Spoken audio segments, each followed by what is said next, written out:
জান্নাত। যার কারণে আল্লাহ রাসূল সাল্লাল্লাহু আলাইহি ওয়াসাল্লাম বলেন, কুন ফিদ দুনিয়া কাআন্নাকা গরীবুন আও আবিরু সাবিল। আল্লাহ রাসূল সাল্লাল্লাহু আলাইহি ওয়াসাল্লাম বলেন, দুনিয়ার জিন্দেগিতে এমন ভাবে বিচরণ করো যেন বান্দা তোমাদের হালত এমন মনে হয় দুনিয়ার জমিনে তোমরা সবাই মুসাফির।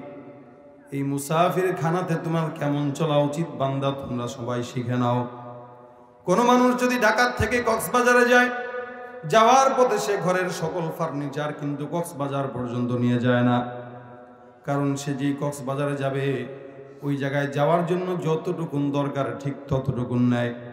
অর্থাৎ 2টা জামা, 3টা জামা, 4টা জামা অথবা 5টা জামা সর্বোচ্চ নেয়। এই বান্দা যদি হাতের লাগেজটা বেশি ভারী করে তাহলে ক্যারি করতে সমস্যা।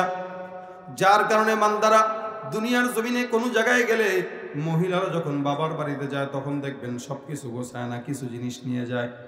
কারণ যতই বাবার বাড়িটা আপন হোক সেটা তার স্থায়ী জায়গা না, স্থায়ী জায়গা হলো তার স্বামীর জায়গা। এই কারণে মুসলমান সমস্ত বান্দারা দুনিয়ার জমিনে মুসাফির খানায়, মুসাফিরি হালতে যখন বের হয় তখন দেখবেন সমস্ত জিনিস বাসায় রেখে 2-1টা জিনিস নিয়ে তারপরে যায়। আল্লাহ পাক রব্বুল আলামিন দুনিয়ার জমিনে আমাদেরকে মুসাফির বানাইলেন। ইয়া হাম সব মুসাফির হো ওহি আখির ঠিকানা, কোই আগে রওয়ানা হ্যায় কোই পিছে রওয়ানা। সারা দুনিয়ার জমিনের ভিতরে আল্লাহ পাক রব্বুল আলামিন বান্দাকে মুসাফির বানাইলেন। বান্দাকে আল্লাহ পাক রব্বুল আলামিন জান্নাত থেকে দুনিয়ার জমিনে আগমন করাইলেন। আমাদের বাবা আদম পয়গম্বর আগে জান্নাতে ছিল না, দুনিয়ায় ছিল। জান্নাতে আল্লাহ পাক রব্বুল আলামিন সর্বপ্রথম তাকে প্রেরণ করেন। জান্নাতে প্রেরণ করার পর আল্লাহ পাক রব্বুল আলামিন যে কোনো কারণবশত এই বাবাকে দুনিয়ার জমিনে পাঠাইলেন। কারণ আল্লাহ পাক বলেন, দুনিয়ার জমিনে আমি খলিফা নিযুক্ত করার জন্য চিন্তা করলাম। ইয ক্বালা রাব্বুকা লিল মালাইকাতি ইন্নী জাইলুন ফিল আরদি খলিফা। আমি আল্লাহ বললাম জমিনের ভিতরে খলিফা নিযুক্ত করব। আদম পয়গম্বরকে যদি জান্নাতের ভিতরে রাখে তাহলে দুনিয়ার জমিনে কোনো খলিফা আল্লাহ পাক পাঠাইতে পারবে না। আল্লাহ পাক রব্বুল আলামিন আদম পয়গম্বরকে যে কোনো ইস্যু দিয়ে জান্নাত থেকে বের করলেন। এরা দুনিয়ার জমিনে আসলো, জান্নাত থেকে আসলো, আবার যখন যাবে কোথায় বলে জান্নাতে যাবে। কারণ আল্লাহ পাক রব্বুল আলামিন জান্নাতটা যেটা সৃষ্টি করলেন, এই সমস্ত জান্নাতগুলো একমাত্র মুমিনদের জন্য, মুত্তাকিদের জন্য। সুবহানাল্লাহ। আল্লাহ পাক জান্নাতের ব্যাপারে বলেন, উইদ্দাত লিল মুত্তাকিন। এই সমস্ত মুমিনরা যারা বসবাস করে আমি রব্বুল আলামিন মুত্তাকিদের জন্য জান্নাতটা লিখে রাখলাম। অর্থাৎ মুত্তাকি জান্নাত থেকে দুনিয়ার জমিনে আসলো, ক্ষণস্থায়ী জিন্দেগিতে কিছু আল্লাহ পাক রব্বুল আলামিন বিধিনিষেধ মানবে। কিন্তু আবার মুমিন যখন, মুত্তাকি যখন দুনিয়ার জমিন থেকে বিদায় হবে, মুমিন তখন জাহান্নামে নয় বরং কোথায় যাবে? জান্নাতে অসংখ্য নেয়ামত রাজি আল্লাহ পাক মুমিনের জন্য নির্দিষ্ট করে রেখেছেন। এই জন্য আল্লাহ পাক বলেন, তোমরা দুনিয়ার জমিনে সবর করো। আমি রব্বুল আলামিন দুনিয়ার জমিনে সবর করার পর বান্দাকে সবরের বিনিময়ে দুনিয়ার জমিন থেকে যাওয়ার পর দিব কি? জান্নাত। এমন এমন নিয়ামত রব্বুল আলামিন জান্নাতে মুমিনদের জন্য রেখেছেন, যেই নিয়ামত বান্দা কোনোদিন কল্পনাও করতে পারবে না, বান্দার চিন্তাও কোনোদিন আসবে না। হাদিস শরীফে রাসূল বলেন, আরে জান্নাতের নিয়ামত এমন যে নিয়ামত দুনিয়ার সমস্ত মানুষ মিলেও কোনোদিন চিন্তা করতে পারবে না। জান্নাতের নিয়ামত এমন কোনো চোখ কোনোদিন দেখে নাই, জান্নাতের নিয়ামত এমন কোনো কান কোনোদিন যা শুনে নাই, জান্নাতের নিয়ামত এমন কোনো দিল কোনোদিন যা উপলব্ধি করতে পারে নাই। এ মুসলমান, জান্নাতের এক একটা হুর যদি দুনিয়ার জমিনে এক চিলতে পরিমাণ হাসি দিত, ওই হাসির দাঁতের আলোটা দুনিয়ার জমিনে পড়ার সঙ্গে সঙ্গে সারা দুনিয়ার জমিন আলোকিত হয়ে যেত। এত নিয়ামত আল্লাহ পাক রব্বুল আলামিন দিলেন। সেই জান্নাতটা মুমিনদের জন্য না কাফেরদের জন্য? জোরে বলেন, কাদের জন্য? মুমিনরা জান্নাত থেকে দুনিয়াতে আসছে, দুনিয়ার জমিনে জান্নাত থেকে আসার পর কিছুদিন খাবে দাবে ফুর্তি করবে, এখান থেকে ইবাদত করবে। আবার যখন ইন্তেকাল করবে এই মুমিন বান্দা সোজা যাবে কোন জায়গায়? লা ইলাহা ইল্লাল্লাহ, লা ইলাহা ইল্লাল্লাহ, লা ইলাহা لا إله إلا الله لا إله إلا الله لا إله إلا الله لا إله إلا الله لا إله إلا الله محمد رسول الله صلى الله عليه وسلم আলহামদুলিল্লাহ বাইদুস সুন্নাহ কওমি মাদ্রাসার হাফেজ ছাত্রদের পাগড়ি প্রদান উপলক্ষে আজকের এই দিনী মজলিসে আল্লাহ পাক রব্বুল আলামিনের জান্নাতের বাগানে একত্রিত হওয়ার তৌফিক আল্লাহ পাক আমাদের সকলকে দান করেছেন। আওয়াজ দিয়ে জবান খুলে সকলে বলে আলহামদুলিল্লাহ। মুখতাসার কিছু সময়, অল্প সময় কিছু আলোচনা ইনশাআল্লাহ আমরা শুনবো এবং করব। আল্লাহ পাক যেন এগুলো আমাদের কোনো ধাবন করে আমলের নিয়তে বলার এবং শোনার তৌফিক দান করে বলেন আমিন। যারা দাঁড়ানো ভাইরা আছে বসার জায়গা থাকলে একটু বসে যান, একটু বসে যান। খুব ধুলা উঠতেছে, ধুলায় আমাদের সমস্যা। ধুলায় আপনারা যত উঠানামা করবেন, পরে আসবেন, উঠবেন, বারবার বসবেন, এই ধুলাগুলো উঠতেছে, বড় ক্ষতিকর, কণ্ঠ আটকা যাচ্ছে। এই জন্য বসা আগে বসে যান। ভাই বসেন, বসেন, সবাই বসে যান। যদি বসার ইচ্ছা থাকে বসেন, আর নয়তো সরেন।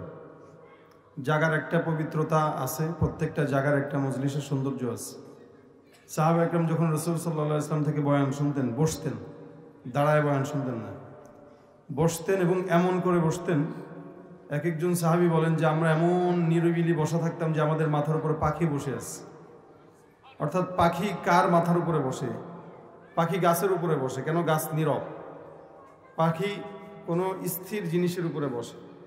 আমরা নড়াচড়া করি, বয়ান শুনি, এদিক দিয়ে ভিডিও করে, ওদিক দিয়ে গল্প করে, এদিক দিয়ে বাদাম খায়। এই জন্যই তো আসর পড়ে না। এই জন্য মজলিসের আদব সাহাবাদের থেকে শেখা উচিত। সাহাবা আজমাইন এমনভাবে বসতেন যে কোনো নড়াচড়া নাই, এমনভাবে যেন তাদের মাথার উপরে কাক বসা অথবা পাখি বসা। আমরাও যতক্ষণ এখানে বসে থাকবো ইনশাআল্লাহ নিরিবিলি আল্লাহ পাকের দিনের মজলিসে বসার এবং আদব রক্ষা করে শোনার তৌফিক যেন আল্লাহ পাক আমাদেরকে দান করে বলেন আমিন।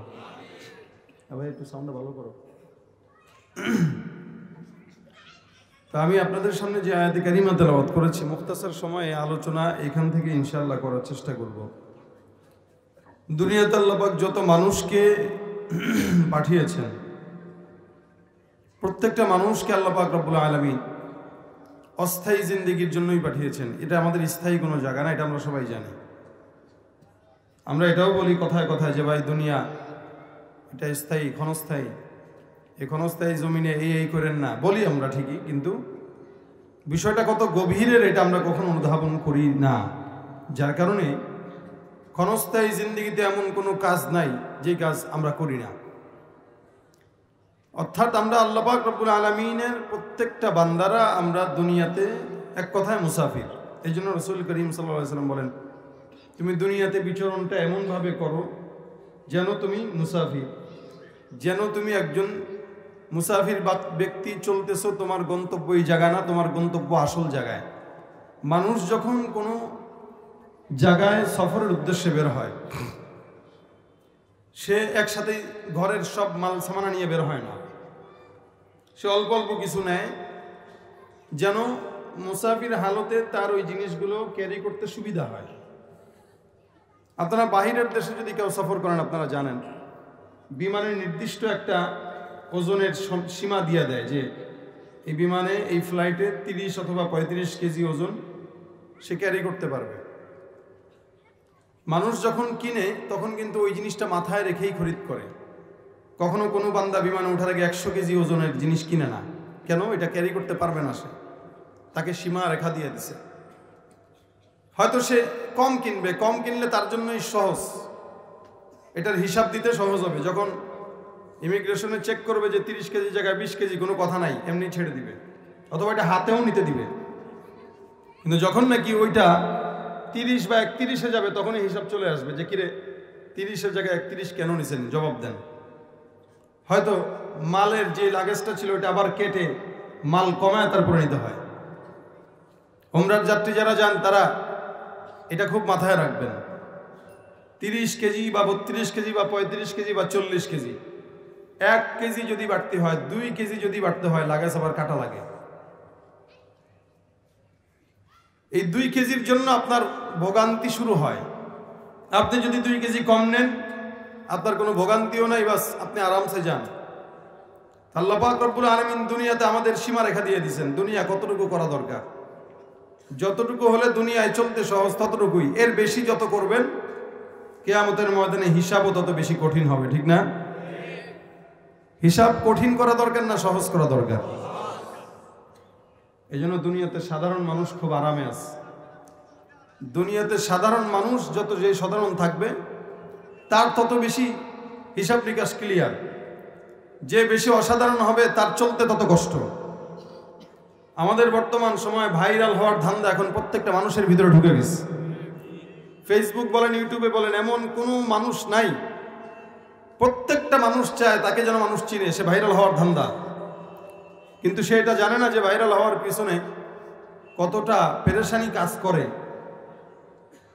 যারা সময় অসময়ে সাধারণ থাকে এদের টেনশন কম, যাদের টাকা কম তাদের টেনশন কম, যাদের বাড়ি গাড়ি নাই তাদের টেনশন কম। যার বাড়ি যত বেশি, সম্পদ যত বেশি, অর্থ যত বেশি, দুনিয়াতে শত্রুও তার তত বেশি। আপনার ঘরে টাকা থাকলেই না চোর ঢুকবে, টাকা নাই চোরও নাই, সম্পদ নাই চোরও নাই, ক্ষমতা নাই আপনার পিছনে শক্তিও নাই, শত্রুও নাই। তো এটা একটা মজার জিন্দেগি। এই কারণেই রাসূল সাল্লাল্লাহু আলাইহি ওয়াসাল্লাম বলেন, এমনভাবেই চলো তোমাকে মানুষ দেখলেই বুঝে মুসাফির। যেমন দুনিয়াতে কিছু ভবঘুরে মানুষ আছে, নামাজের সময় মসজিদে যায়, নামাজ পড়ে, কোনো মতো উস্কো খুস্কো চুল, গায়ে ধুলাবালি লেগে আছে, যখন সময় পাইতেছে লা ইলাহা ইল্লাল্লাহর জিকির করতেছে। খায় কোত্থেকে, পড়ে কোত্থেকে, বাসা কোথায়, কোনো জিনিস জানা যায় না। যদিও তাকে মনে হয় দুনিয়াতে পাগল, কিন্তু আসলেই তারা পাগল, কিন্তু দুনিয়ার নয় বরং আখিরাতের পাগল। এই জন্য দুনিয়ার পাগল হওয়া বাদ দিয়ে আখিরাতের পাগল হওয়া, এটা মুমিনের বিবেকের কাজ, এটা বুদ্ধিমানের কাজ। মুমিনরা জান্নাত থেকে আসছে, দুনিয়ার জমিনে কিছুদিন খাবে দাবে ঘুরবে, এরপরে আবার মরণের পরে কোথায় যাবে বলে জান্নাতে। আল্লাহ পাক রব্বুল আলামিন বলেন, এই কারণে মুমিনেরা তোমরা যে দুনিয়ার জমিন থেকে বিদায় হওয়ার পর আখিরাতের ময়দানে যাবা, ওই জায়গায় যাওয়ার আগে আখিরাতের পামাই করো, আখিরাতের গোছাও। আল্লাহর নবী বলেন, আখিরাতের পাথাও গোছানোর জায়গা হলো, উত্তম জায়গা হলো এই দুনিয়া। আর দুনিয়া মাজরাতুল আখিরা। আল্লাহ রাসূল সাল্লাল্লাহু আলাইহি সাল্লাম বলেন, এখান থেকে বান্দারা সমস্ত জিনিস গোছাবে, আর এখান থেকে কিয়ামতের ময়দানে নিয়ে সেটা নিয়ে আল্লাহর দরবারে জান্নাতের উসিলা হিসেবে দেখাবে। মুমিনরা এই জায়গায় কামাই করবে, ওখানে যায় ভোগ করবে। মুমিনরা এই জায়গায় যা পাবে তা খাবে, যা পাবে তা পড়বে। আবার কিছু কিছু জিনিস আখিরাতের জন্য আগে বাড়ায় রেখে দিবে। মা কদ্দামাত লিগাদিন ওয়াত্তাকুল্লাহ, আগামীকাল তুমি কি যাবা, কোন জায়গায় যাবা, কি খাবা না খাবা, পরকালে যাওয়ার পরে কি হবে, এই সব কিছু আল্লাহ পাক রব্বুল আলামিন বলেন আগেই তুমি চিন্তা করো। কারণ তোমার এখান থেকে যাওয়ার পর তোমার আখিরাতের ময়দানের জিন্দেগিটা কেমন হবে এটা তুমি জানো না। যার কারণে কখনো কখনো কিছু আমল করে ওই জায়গায় প্রেরণ করো, যেন আল্লাহ পাকের ময়দানে কবরে গেলে তোমার হিসাব দিতে কোনোদিন যেন কষ্ট না হয়। সুবহানাল্লাহ। এ ভাইরা আমার খুব বুঝবেন, দুনিয়ার জিন্দেগিটা এমন একটা ছোট্ট হায়াত। আল্লাহ পাক দুনিয়ার জিন্দেগিটা বান্দাকে পরীক্ষার জন্য দিলেন। আল্লাযী খালাকাল মাউতা ওয়াল হায়াতা লিয়াবলুয়াকুম আইয়ুকুম আহসানু আমালা। দুনিয়ার জমিনে মানুষকে আল্লাহ পাক রব্বুল আলামিন শুধুমাত্র পরীক্ষা করেন বান্দার আমল ভালো না খারাপ এটা দেখার জন্য। যার কারণে কখনো কখনো বান্দাকে আল্লাহ পাক ইচ্ছাকৃতভাবে কষ্ট দেয়, কখনো কখনো বান্দাকে ইচ্ছাকৃত কষ্ট দিয়ে আল্লাহ পাক দেখেন যে বান্দাটা আসলেই কি ভালো না খারাপ, বান্দার অন্তরের হালতটা ভালো না খারাপ। আল্লাহ পাক বান্দাকে মাঝে মাঝে পরীক্ষা করার জন্য বিপদ দেন, মাঝে মাঝে পরীক্ষা করার জন্য আঘাত দেন। কিন্তু রাসূল করিম সাল্লাল্লাহু আলাইহি ওয়াসাল্লাম বলেন, তুমি যেহেতু মুমিন হয়েছো, তুমি একটা আঘাত যদিও পাও, ওই আঘাতটার বিনিময়ে আল্লাহ পাক রব্বুল আলামিন তোমার গুনাহগুলোকে মাফ করে দিবেন। হাদিস শরীফে রাসূল করিম সাল্লাল্লাহু আলাইহি ওয়াসাল্লাম বলেন, একজন মুমিন বান্দার পায়ের ভিতরে যদি খেজুর গাছের কাঁটাও ঢুকে যায়, আল্লাহ রাসূল বলেন খেজুর গাছের কাঁটা ঢোকার সঙ্গে সঙ্গে ওই মুমিন বান্দার ছোট্ট গুনাহগুলো আল্লাহ পাক মাফ করে দেন। তার মানে ছোট্ট কাঁটা ঢোকার সাথে সাথে যদি মুমিনের গুনাহ মাফ হয়, তাহলে মুমিন যখন বড় কোনো বিপদে পড়বে তখন আল্লাহ পাক মুমিনের বড় গুনাহগুলো মাফ করে দিবেন। সুবহানাল্লাহ। এই জন্য মুমিনের দুনিয়াতে যাই করবে তাই সফলতা, যাই করবে তাই সওয়াব। এ ভাইরা আমার, এই কারণে দুনিয়ার জিন্দেগিটাকে রং তামাশার জিন্দেগি না বানাইয়া এই দুনিয়ার জিন্দেগিটাকে আখিরাতের পুঁজি হিসেবে দুনিয়ার জমিনে চলাচল করেন। আল্লাহ পাক রব্বুল আলামিন তুমি বলেন তুমি আখিরাতে কি জিনিস দিবা এটা তুমি চিন্তা করো। আল্লাহর হাবিব অন্য হাদিসের ভিতরে বলেন ইদা আকালতা ফাআফনাইতা আও লাবিস্তা ফাআবলাইতা আও তাসাদদাকতা ফাআমদাইত। বান্দারা দুনিয়ার জমিনে তোমরা বসবাস করো, কামাই রুজি করো, খাও দাও, ফুর্তি করো। তিনটা জিনিস তোমার, দুইটা জিনিস দুনিয়ায় তোমার, একটা জিনিস আখিরাতে তোমার কাজে দিবে। এর ভিতরে আল্লাহর নবী বলেন দুইটা জিনিস হইল তুমি যেটা খাইবা, তুমি যেটা পড়বা, এই দুইটা জিনিস শুধুমাত্র তোমার। আর আরেকটা জিনিস যেটা তুমি মসজিদ মাদ্রাসা অথবা দ্বীনের জন্য দান করবা, এটা তোমার। ভাত দুনিয়ার জমিনে ভালো মন্দ খাবা, এটা তোমার শরীরকে চাঙ্গা করবে, এটা তোমার। দুনিয়াতে ভালো পোশাক পরবা, এটা তোমাকে শাহেনশাহী হারতে থাকতে সহযোগিতা করবে, এটা তোমার। এই দুইটা জিনিস দুনিয়ার জমিনে যেই বান্দা ভাবে দাবে ফুর্তি করবে অথবা চলবে, ভালো জামা কাপড় পরবে, তার কোনো টেনশন নাই। আর আরেকটা জিনিস ওই বান্দাটার তাসাদদাকতা ফাআমদাইতা, রাসূল বলেন যেই জিনিসটা আল্লাহর রাস্তায় তুমি খরচ করবা, ওই কিয়ামতের ময়দানে ওই খরচগুলো আল্লাহর দরবারে নাজাতের উসনে নিয়ে তুমি দেখাইতে পারবা। বিকাশ যেমন আপনি টাকা রাখলেন, যখন বিপদে পড়লেন ক্যাশ আউট করলেন, টাকা উঠাইয়া নিজের হাজত পূর্ণ করলেন, ঠিক তেমনই ভাবে আখিরাতে যদি কেউ কোনো দান সদকা মাদ্রাসায় মসজিদে করে, আল্লাহ পাক রব্বুল আলামিনের হাবিব বলেন ওই দান সদকাটা আখিরাতের অ্যাকাউন্টে জমা থাকে।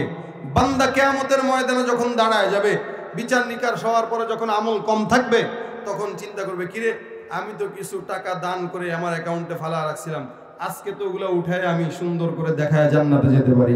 তখন বান্দা ওখান থেকে নেকিগুলো উঠাবে, মানে টাকা তো ফেলাইছিল দিনের রাস্তায়, কিন্তু ওগুলা নেকি হয়ে কিয়ামতের ময়দানে উহুদ পাহাড়ের মতো হয়ে যাবে। বান্দা তখন সেই নেক নিয়া আল্লাহর জান্নাতে হাসতে হাসতে চলে যাবে। তাসাদদাকতা ফাআমদাইতা, রাসূল বলেন যেটা তুমি সদকা করবা ওইটা তোমার জন্য বাকি থাকবে, ওইটা তুমি উঠায় উঠায় জান্নাতে চলে যাবে বাস। কিন্তু দুনিয়ার জমিনের জন্য কিছু করো, ওইটা সমস্যা নাই, কারণ আল্লাহ পাক কোরআনে এইভাবেও আমাদেরকে দোয়া শিখাই দিয়েছেন, রব্বানা আতিনা ফিদ দুনিয়া হাসানাতাও ওয়া ফিল আখিরাতি হাসানাতাও ওয়া কিনা আযাবান নার। মালিক বান্দাকে শিখাই দিলেন, কারণ মালিক জানে বান্দা আগে দুনিয়া দেখবে। এই কারণে আল্লাহ দোয়া শিখাই দেন, আতিনা ফিদ দুনিয়া হাসানা, হে মালিক তুমি দুনিয়ার কল্যাণ আমাদেরকে দান করো, বলেন আমিন। প্রথমে ডাক দিয়া বলেন আতিনা ফিদ দুনিয়া হাসানা, তারপরে বলেন অফিল আখিরাতি হাসানা। আগে তুমি দুনিয়ার কল্যাণ দাও, তারপরে আল্লাহ আখিরাতের কল্যাণ দাও। অর্থাৎ একজন মুমিনের জন্য দুনিয়ার কল্যাণ যেমন দরকার, আখিরাতের কল্যাণ দরকার আছে না নাই? দুনিয়ার কল্যাণ হলো আমার গাড়ি থাকবে, বাড়ি থাকবে, সুন্দর লেবাস থাকবে, চাকরি থাকবে, কোটি কোটি টাকা থাকবে, এটা দুনিয়ার কল্যাণ। এই কল্যাণের পাশাপাশি কোনো বান্দার যদি আখিরাতের কল্যাণ থাকে তাহলে তো নূরুন আলা নূর, ঠিক কিনা? কিন্তু তার মানে এটা না আখিরাতকে বাদ দিয়া দুনিয়ার পিছনে ছুটা না। না, আমরা দুনিয়ার পিছনে যেমন ছুটব ঠিক তেমনই ভাবে আখিরাতের পিছনে ছুটব। এই মুসলমান প্রত্যেকটা মানুষের দুনিয়ার পিছনে ছুটাটাও ইবাদত হবে যখন নাকি বান্দা দুনিয়াটাও ইবাদত হিসেবে গ্রহণ করবে, ঠিক কিনা? আপনি চাকরি করেন কোনো সমস্যা নাই, আপনি বিজনেস করেন কোনো সমস্যা নাই, কিন্তু ব্যবসাটা আপনি এই নিয়তে করবেন আমার আল্লাহ ব্যবসাকে হালাল করেছেন। আমার পয়গম্বর মুহাম্মদুর রাসূলুল্লাহ দুনিয়ার জমিনে একজন ব্যবসায়ী ছিলেন। আল্লাহর রাসূল যেখানে ব্যবসায়ী, ওখানে আমি বান্দাও ব্যবসায়ী হয়ে গেলাম। রাসূল ব্যবসা করতেন এই নিয়তে, কোনো বান্দা যদি ব্যবসা করে ওই বান্দার ব্যবসাটাও ইবাদত হয়ে যাবে, সুবহানাল্লাহ। কিন্তু খবরদার ব্যবসা করতে যায় কোনোদিন অন্যের টাকা মেরে ব্যবসা করা যাবে না। এলাকার ভিতরে বান্দারা ব্যবসা করে, শেয়ারের মধ্যে অনেক জনকে নিয়ে 10 জনকে নিয়ে 10 লাখ টাকা করে নিয়ে 1 কোটি টাকা জমাইলো, অবশেষে দেখা যায় দুবাই পলায় চলে গেছে। হয় না? হয় না? মানুষের সঙ্গে প্রতারণা করে, দুর্নীতি করে, চুরি করে, অথচ বিশাল বড় শিক্ষিত মানুষ।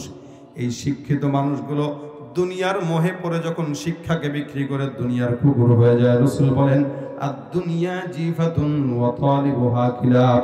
দুনিয়ার জমিনটা এমন একটা জিনিস, এটার পিছনে যারা ঘুরে এদেরকে দুনিয়াটা দুনিয়ার কুকুর বানায় ছাড়ে। এদের যত শিক্ষা থাকুক শিক্ষিত বলা চলে না, এরা হলো শিক্ষিত শয়তান।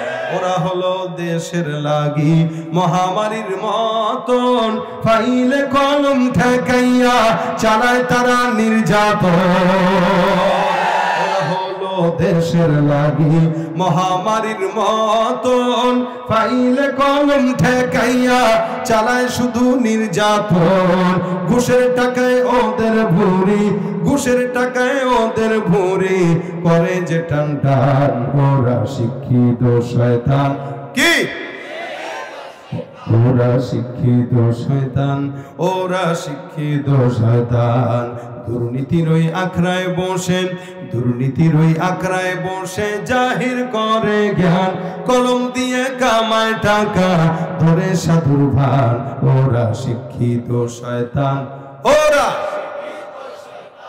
ওরা শিক্ষিত শয়তান, ওরা শিক্ষিত শয়তান। পীরগিরিয়ার মাজার পূজা চলছে দেশটা জুড়িয়া, শিরকি আর ভণ্ডামিতে দেশটা গেছে ভরিয়া।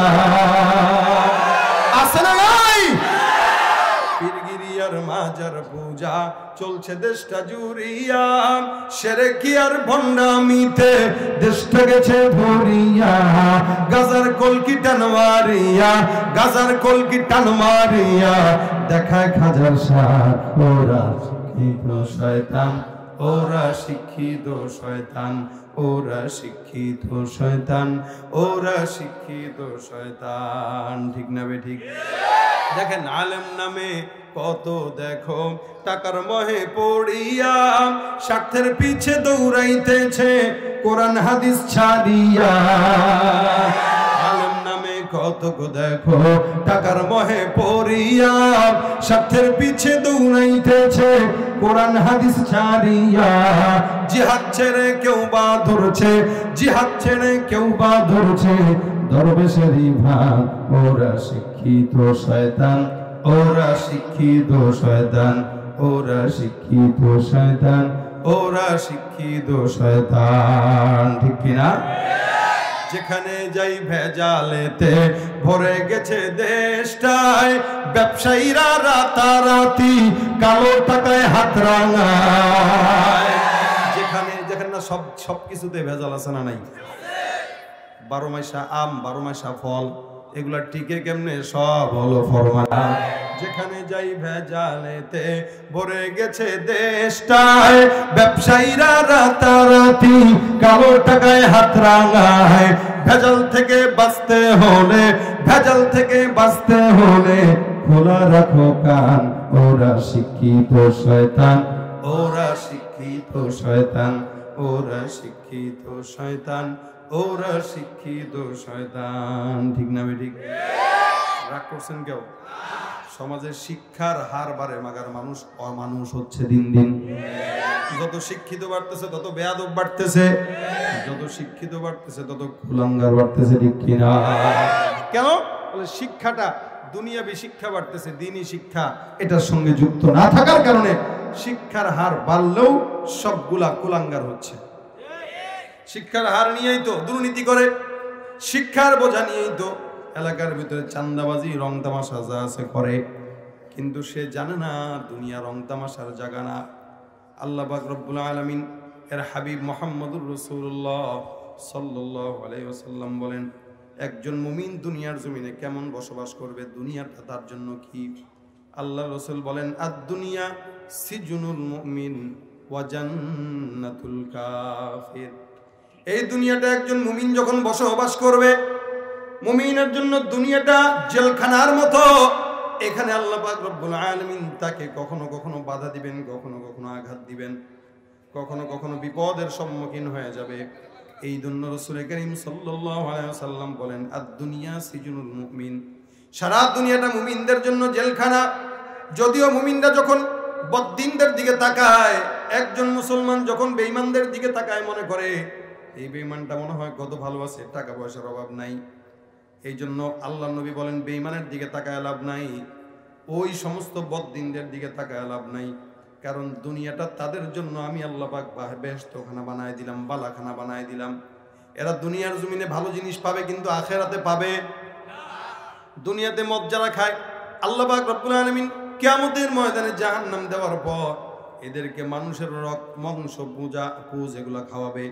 আর যেই মুমিনরা দুনিয়ার নেশা বাদ দিয়া মদ থেকে বিরত থাকবে, আল্লাহ পাক জান্নাতে যাওয়ার পর তাকে জান্নাতি শরাব পান করায় দিবে। সুবহানাল্লাহ। কেমনে শরাব পান করাবে জানেন? হাদিস শরীফে রাসূল করিম সাল্লাল্লাহু আলাইহি সাল্লাম বলেন, যখন নাকি তাকে শরাব পান করানো হবে, সুন্দরী সুন্দরী রমণী দিয়া হাতের ভিতরে জান্নাতি শরাবের গ্লাস দেওয়া হবে। একদিক দিয়া জান্নাতের কোরআনের তেলাওয়াত ভাসতে থাকবে, আরেক দিক দিয়া জান্নাতের শরাব পান করতে থাকবে। ওই বান্দাটা জান্নাতি রমণীদের হাত দিয়া জান্নাতের শরাব আল্লাহ পাক রব্বুল আলামিন থেকে পান করায় দিবেন। সুবহানাল্লাহ। দুনিয়াতে যারা মদ খায়, দুনিয়াতে যারা গাঁজা খায়, এরা জিন্দেগিতে জান্নাতে যেই সমস্ত নিয়ামত পাবে, কি পাবে না বলেন তো? যারা দুনিয়ার জমিনে বিরত থাকবে, দুনিয়াটা জেলখানার মতো মনে রাখবে। জেলখানায় কখনো মানুষ আরামের জন্য যায় না, ওই জায়গা কষ্টের জায়গা, ওই জায়গা আরামের জায়গা নয়। আল্লাহ পাক রব্বুল আলামিনের হাবিব বলেন, সুতরাং এই জায়গাটা কষ্ট করো, ওই জায়গাটা আরাম করার জন্য। কখনো কখনো বৃহত্তর দীর্ঘ স্বার্থের জন্য ছোট্ট স্বার্থকে বিলীন করা লাগে। এই কারণে আল্লাহ পাক রব্বুল আলামিনের হাবিব বলেন, বান্দারা দুনিয়ার জমিনে এমন লোভী, এমন লোভী, একটা বিল্ডিং করলো পরের বছর একটা বিল্ডিং করতে চায়। এখানে একটা বাড়ি, ওখানে একটা বাড়ি। প্রথমে কয় না না, একটা বাড়ি হইলে এনাফ, কিন্তু একটার পরে আরো 10টা করার আগ্রহ আসে না? এই যে 10টা করার আগ্রহ হইল, রাসূল বলেন বনি আদমকে তাদের পেট মাটি ছাড়া কোনো কিছু ভরতে পারবে না। দুইটা জিনিস মানুষের আকাঙ্ক্ষাকে চাপা দিতে পারে। একটা হলো কানাত, অল্প তুষ্টি। আল্লাহ পাক আমাকে যা দিছেন আলহামদুলিল্লাহ। চুরি চামড়ি কইরা মানুষ বড়লোক হইতে পারে, কিন্তু স্থায়ী হয় না। দেখবেন কয়দিন পরে, 5 বছর 10 বছর পরে বিল্ডিং আর তার কবজায় নাই, সরকারের কবজায় চলে গেছে। কারণ ওই সরকারের টাকা মেরেই 10তলা বিল্ডিংটা করছিল, জনগণের টাকা মেরে করছে, যার কারণে ওই টাকার বিল্ডিং বেশি দিন টিকে না। মানুষ যখন চুরি করে, চামারি করে, এলাকার মানুষকে ঠকায় জায়গা কিনে, দেখবেন ওটার স্থায়িত্ব হয় না। আর হালাল টাকা অল্প কিছু করেন, অল্প তুষ্টে থাকেন, দেখবেন সব হালতে আলহামদুলিল্লাহ বলা শিখতে পারবেন। এই জন্য রিক্সাওয়ালাকেও জিজ্ঞাসা করেন, যদি রিক্সাওয়ালা নামাজি হয়, ভাই কেমন আছে? বলবো আলহামদুলিল্লাহ, আল্লাহ অনেক ভালো রাখছে। আর চেয়ারম্যান, মেম্বার, এমপি, মন্ত্রী অথবা বড় শিল্পপতি জিজ্ঞাসা করেন, ভাই অশান্তি, প্যারা, ভাই প্যারা কেন?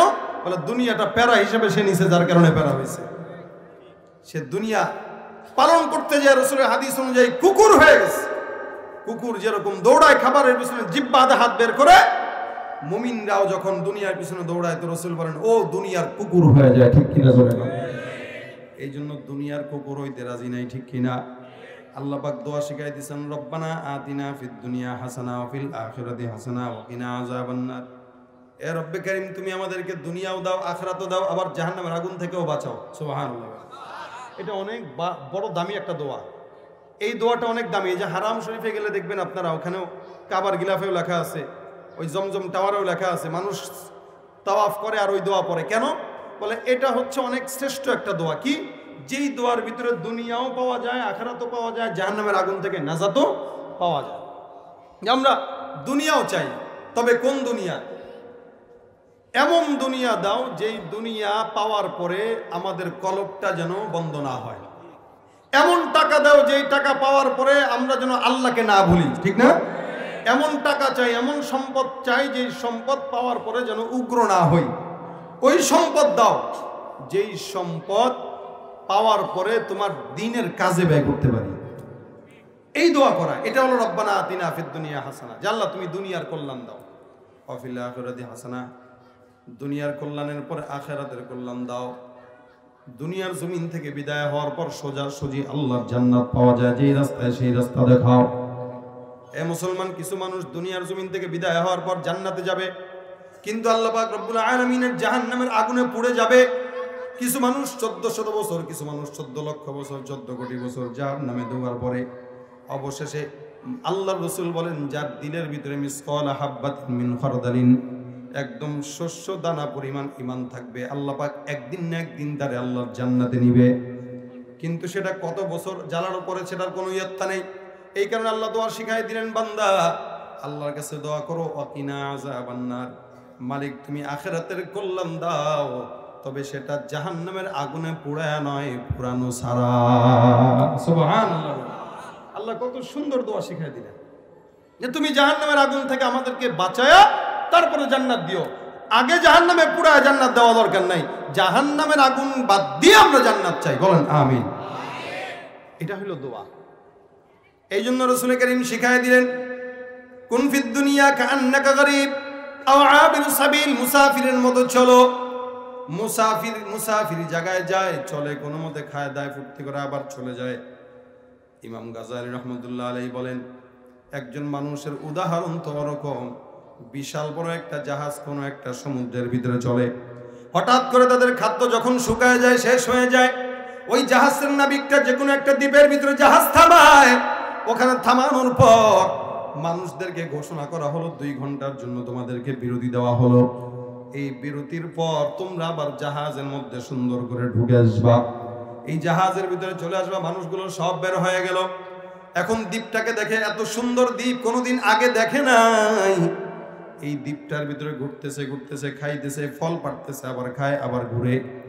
কিন্তু 3 ঘন্টা যখন সময় ঘনায় আসতেছে, যারা নাকি চালাক এরা চিন্তা করছে আগে যদি যাই সিটগুলো আগে দখল করতে পারবো। কিছু মানুষ আগে যে জাহাজের সুন্দর সুন্দর সিটগুলো দখল করে নিল। কিছু মানুষ জাহাজে উঠলো, কিন্তু একদম জাহাজের সময় কাটায়। আবার কিছু মানুষ ওই দ্বীপের মহাব্বতে পড়ে দ্বীপের ভিতরেই চলে গেল, ঢুকে গেল, কিন্তু জাহাজ ছেড়ে দেয়, তাদের কোনো হুঁশ নাই। যখন সন্ধ্যা হয়ে গেল, এই মানুষগুলো এখন তাকায় দেখে দ্বীপের ভিতরে জাহাজও নাই। আয় হায়, চতুর্দিকে অন্ধকার। যেই দ্বীপটা এতক্ষণ সুন্দর লাগছে, ওই দ্বীপটাই এখন মরণ খুব হয়ে গেছে। এরা এখন জাহাজও পায় না, এই জায়গায় মরার মতো অবস্থা, কারণ তারা দ্বীপের মহাব্বতে পড়লো। এ মুসলমান, এমন উদাহরণটা দিলেন ইমাম গাজ্জালী রাহমাতুল্লাহ আলাইহি বলেন, দুনিয়ার ইমানদারদের অবস্থাও এরকম। আল্লাহ পাক সাময়িক সময় জান্নাত থেকে আমাদেরকে এই জায়গায় পাঠাইছেন। সময়সীমা এরকম, আমল করবা এরকম, এই বাত মানবা, এই কথা শুনবা। বান্দা দুনিয়ার মহাব্বতে পড়ে এই দুনিয়া ছেড়ে বান্দা যেতে চায় না, কিন্তু একদিন না একদিন যাওয়া লাগে। কিন্তু বান্দার আগে যারা ঈমান নিয়ে কবরের দুনিয়ার জমিন থেকে বিদায় হয়ে গেছে, তারা সমস্ত প্রকার ভালো ভালো জান্নাতগুলো আল্লাহ পাক রব্বুল আলামিন তাদেরকে দিয়ে দিলেন। আর যে সমস্ত বান্দারা পরে গেল, এরা আমলও করে নাই, বরবাদ হয়ে গেছে, এদেরকে পরে যাওয়ার কারণে আল্লাহ পাক একদম নিম্নবর্তী জান্নাতগুলো দান করলো। আর যারা দুনিয়ার জমিনের লোভে পড়ে, মোহের ভিতরে পড়ে দুনিয়ার জমিনে কেবল ঘুরে আর ঘুরে, এদের অবস্থা এমন, ওই যে দ্বীপের বান্দাগুলা রাত্রিবেলা যেমন নাকি হায়াওয়ান জন্তুর মুখের ভিতরে পড়ে যায়, একজন দুনিয়াদার বান্দা শয়তানের ধোকায় পড়ে দুনিয়ায় ধ্বংস, আখিরাতেও ধ্বংস হয়ে যায়। এ ভাইরা আমার, এই কারণে ইব্রাহিম ইবনে আদহাম রাহমাতুল্লাহ আলাইহির মতো এরকম অবস্থা করা উচিত। দুনিয়ার জমিনে একদিন উনার রাজপ্রাসাদে একজন বান্দা গেল, খুব বুঝেন, যেই বান্দাটার চুল উস্কো খুস্কো, এই বান্দাটা মুসাফিরের মতোই ওনার বালাখানায় ঢুকে গেলেন। ইব্রাহিম ইবনে আদহাম রাহমাতুল্লাহ আলাইহি বলেন, তুমি এই জায়গায় ঢুকলা কার অনুমতি নিয়া? বলে, কারো অনুমতি দরকার নাই, এটা মুসাফিরখানা, আমি বিশ্রামের জন্য আসলাম।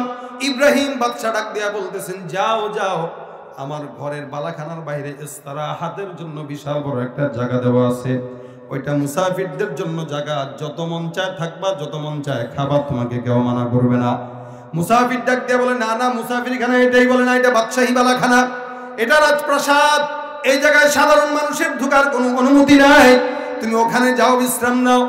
এরপরে মুসাফির ডাক দিয়া বলে, হে বাদশাহ ইব্রাহিম, আমি তোমাকে কয়েকটা প্রশ্ন করব, তুমি আমার সুন্দর করে জবাব দিবা। বলে, করো। বলে, 1 নম্বর প্রশ্ন, এই বাদশাহের এই জায়গার এই প্রাসাদের বাদশাহ আগে কে ছিল? বলে, আমার বাবা ছিল।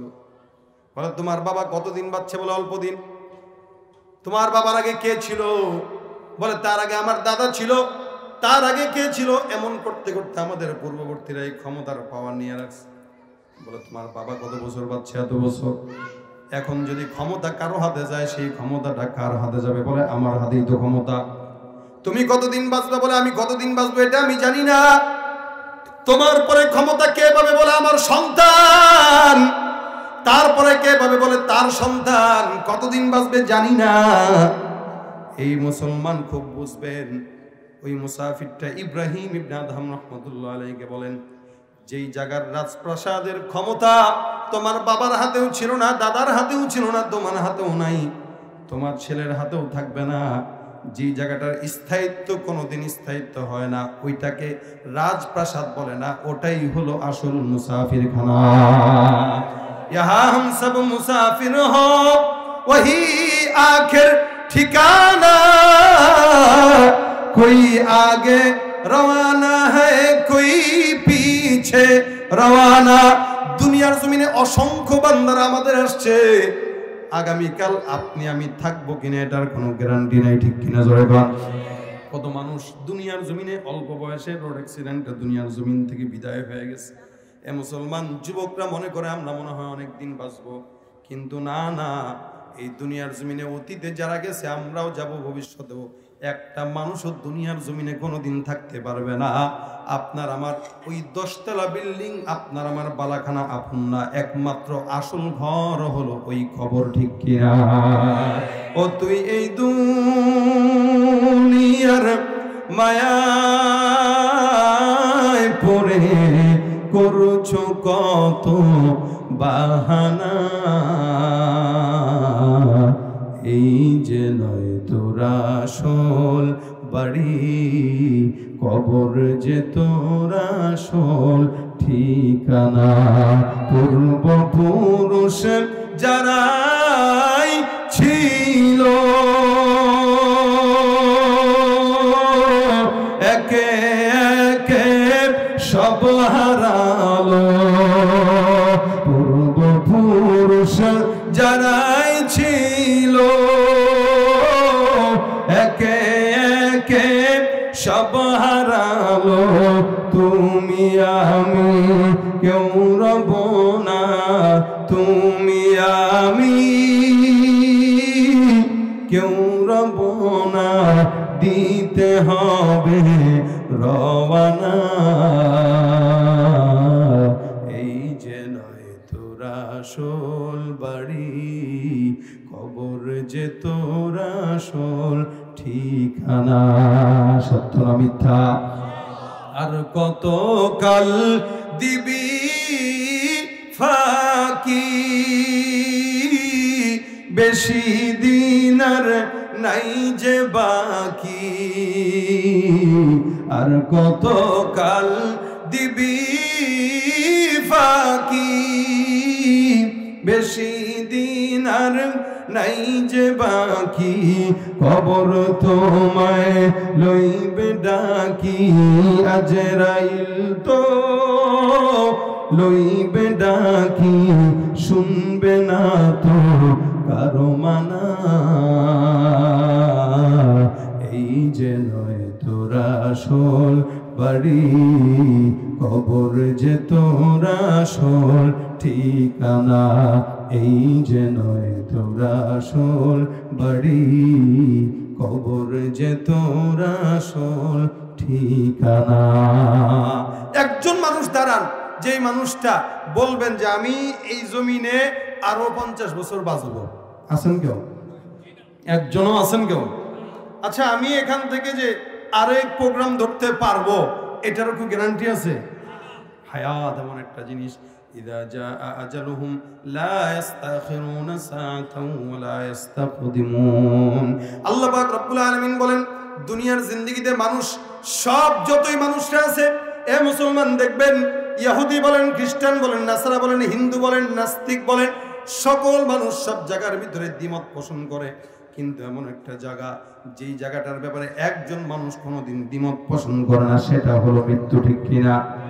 এই মৃত্যুর ব্যাপারে খ্রিস্টানরাও জানে মরণ হবে, নাস্তিকরাও বলে মরণ হবে, ইহুদিরাও বলে মরণ হবে। প্রত্যেকটা বান্দা জানে মৃত্যু একদিন আসবে।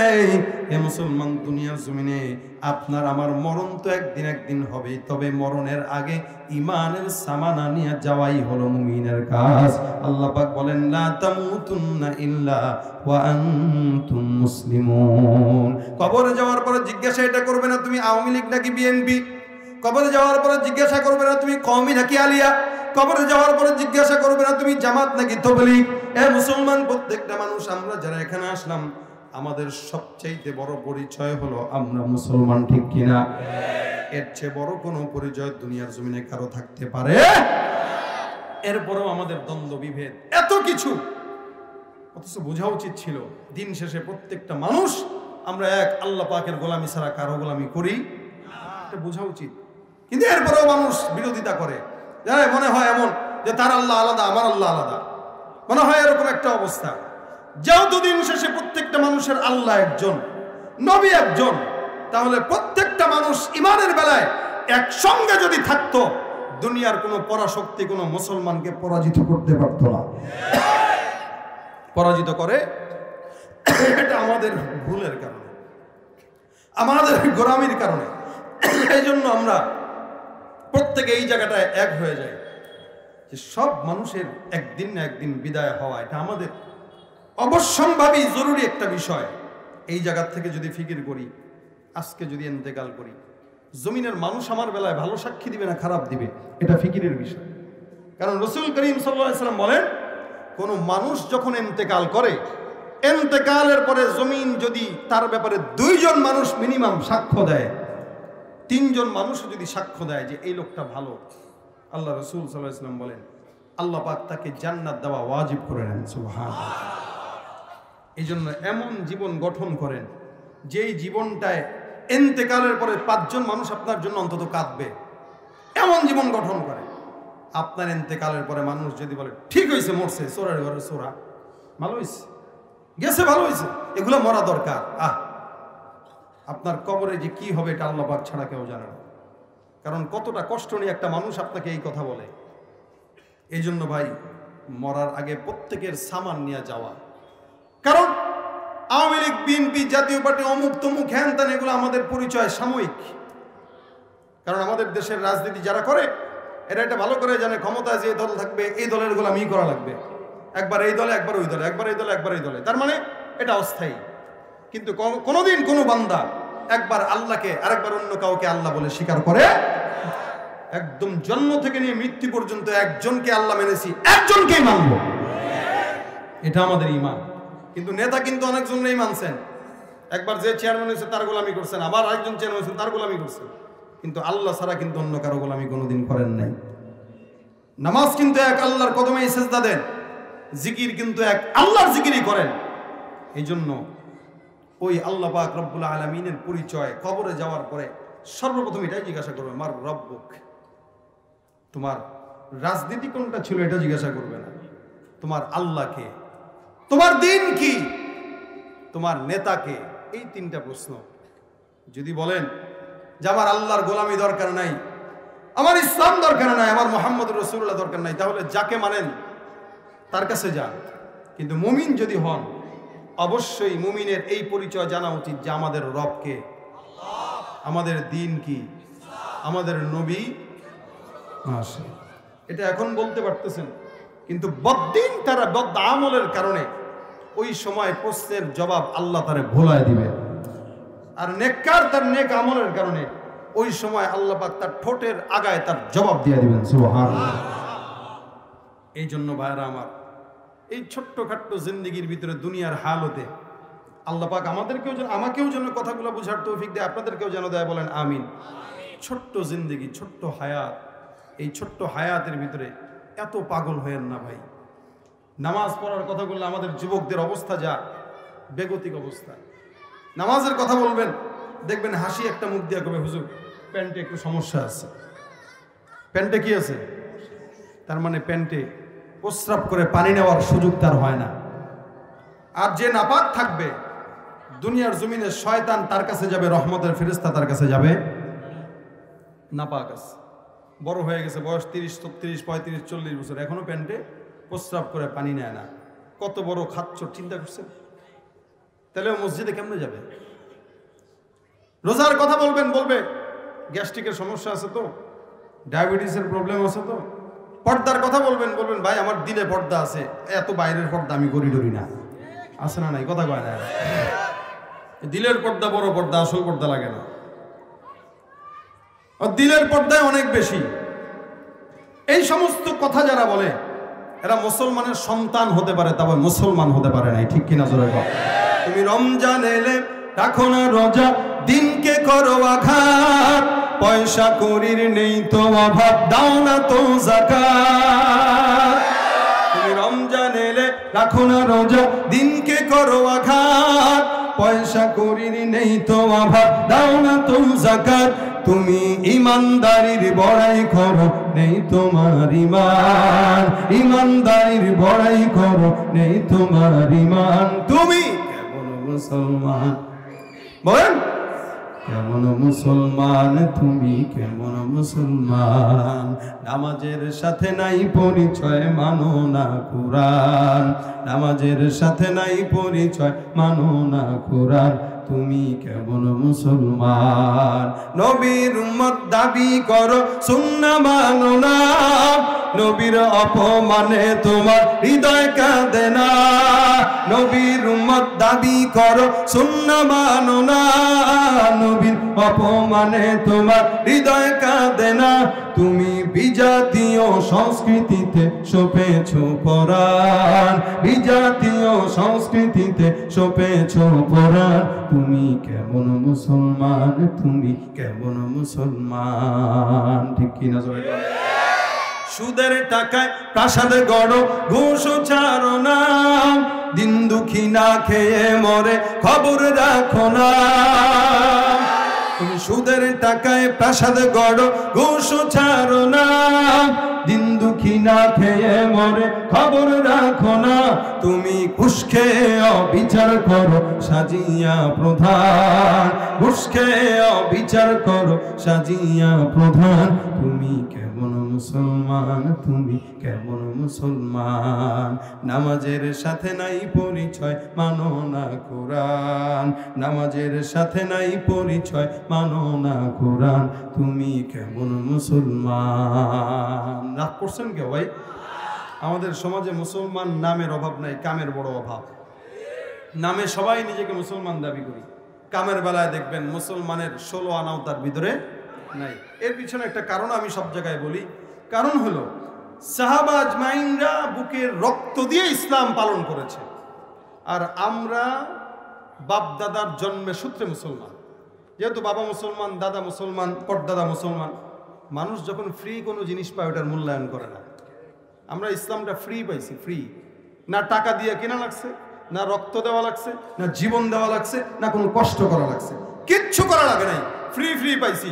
পাকা পাকা মসজিদ পাই, এরপরেও যাই না। আর তারা বুকের তাজা রক্ত দেওয়ার কারণে ইসলামের গুরুত্ব তাদের কাছে ছিল। আর আমরা যেহেতু ফ্রি পেয়ে গেছি বাপদাদার থেকে, যার কারণে আমাদের কাছে ইসলামের গুরুত্ব নাই। যদি ইসলামটা তাদের মতো আমাদের জান দিয়ে পালন করা লাগতো, জান দিয়ে আনা লাগতো, তাহলে জিন্দেগিতে এক বিন্দু ইসলামের বিরুদ্ধে আমরা কোনোদিন যেতে পারতাম না। এই জন্য ভাই এটার গুরুত্ব বুঝেন।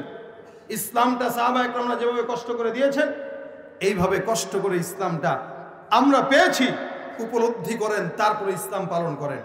আল্লাহ পাক যেন আমাদেরকে ইসলাম পরিপূর্ণ পালন করার তৌফিক দান করে, বলেন আমিন। পাশাপাশি দুনিয়াটা আখিরাতের ফসল কামানোর একটা জায়গা, পাথেও। এখান থেকে যদি কেউ আখিরাতের পাথেও না গোছাইতে পারে, কশ্চিন কালেও সে আখিরাতের পাথেও গোছাইতে পারবে না। এখান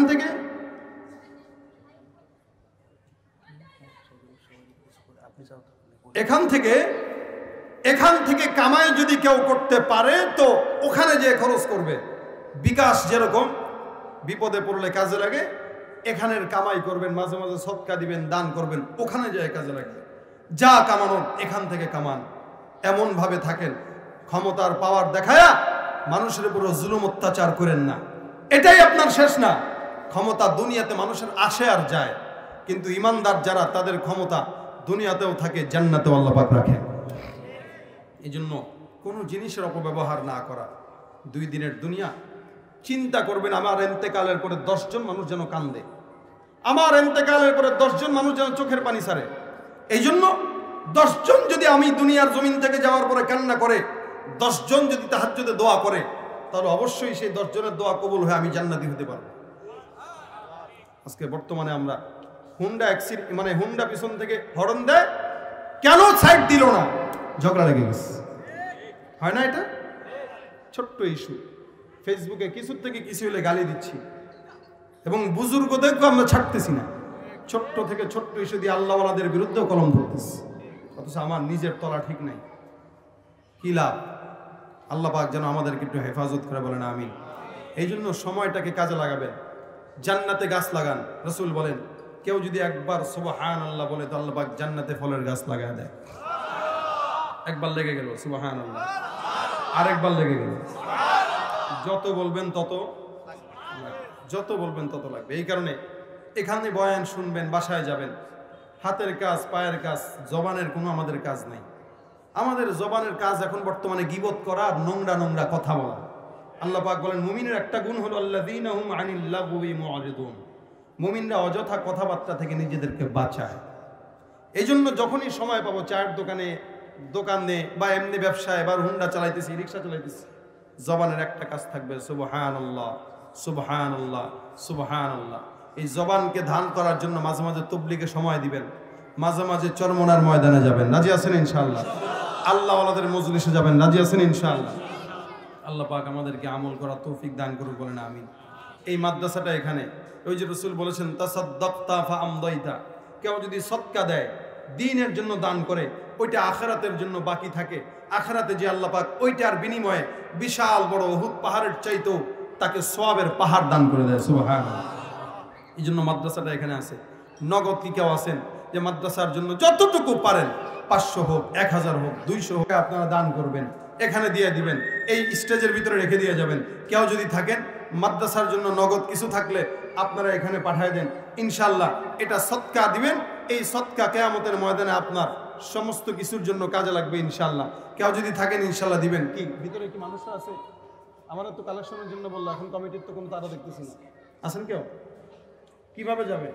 ভিতরে কি কেউ যাবে নাকি স্টেজে দিবে? কোনটা দেখছেন? কানে খালি বলেই চলে গেছে, কিন্তু মারফত কি হবে এটা আমরা কিছু বলে না। হ্যাঁ, স্টেজে কেমনে দিবে? লোকগুলো কি এখানে দিয়ে যাবে? ভিতরে ঢুকে যাক, নিজাম তো আগে ঠিক করতে হবে, তারপরে না পরিচালনা করবেন। ভিতরে ছাত্রদেরকে ঢুকায় দেন। অনেক মানুষ আছে যারা দিতে চায়, কিছু মানুষ আছে ভাই টাকা পয়সা তেমন বেশি নাই, আলহামদুলিল্লাহ। কি নাম? মাইক ম্যান পক্ষ থেকে উনি নিজে 500 টাকা দান করেছেন, আলহামদুলিল্লাহ বলেন। আল্লাহ পাক তার ব্যবসায় বরকত দান করুন, আল্লাহ পাক তার জানে মালে বরকত দান করুন। দেখছেন মাইক ম্যান, সে আগে আপনাদেরকে উদ্বোধন করেছে, এখন যারা দিবেন সব সব সে পাবে। আর কেউ আছেন 500 1000 দিবেন, একটু এই জায়গায় দিয়ে যাবেন। বাকি ছাত্ররা ঢুকে যাচ্ছে ভিতরে, আপনারা যতটুকু পারেন 10 টাকা 20 টাকা দিবেন ইনশাআল্লাহ, না দিয়ে কেউ যাবেন না। এটা এমন একটা জিনিস, আলহামদুলিল্লাহ। ইসলামী আন্দোলনের সেক্রেটারি 500 টাকা, আল্লাহ পাক কবুল করুক, বলেন আমিন। আর কেউ থাকলে 1500, মাশাআল্লাহ। কি নাম বলবো? কাউসার 1000 টাকা, আল্লাহ পাক কবুল করুক। আসগর আলী সাহেব 1000, আলহামদুলিল্লাহ, আল্লাহ কবুল করুক। হ্যাঁ, আরেক ভাই কিছু দিয়েছেন, হ্যাঁ 100 যদি পারেন এখানে দেন, 500 1000 কেউ থাকলে এখানে দিয়ে যান ইনশাআল্লাহ। আল্লাহ পাক এই দান কোনোদিন বিফলে দিবেন না। অবশ্যই এটাকে আমাদের ময়দানে অনেক বড় নেকের পাহাড় হয়ে আপনার সামনে দাঁড়ায় যাবে। এজন্য ভাই এই যাচ্ছে ছাত্র ভাইরা, যে যতটুকু পারেন আপনারা দান করেন, যে যতটুকু পারেন আপনারা দান করেন। খায়রুল ইসলাম 1000 টাকা, আল্লাহ পাক জানে মালে বরকত দান করুক। আর কে আছেন ভাই? আর কে আছেন? একটু মেহনত করেন মাদ্রাসার জন্য ইনশাআল্লাহ।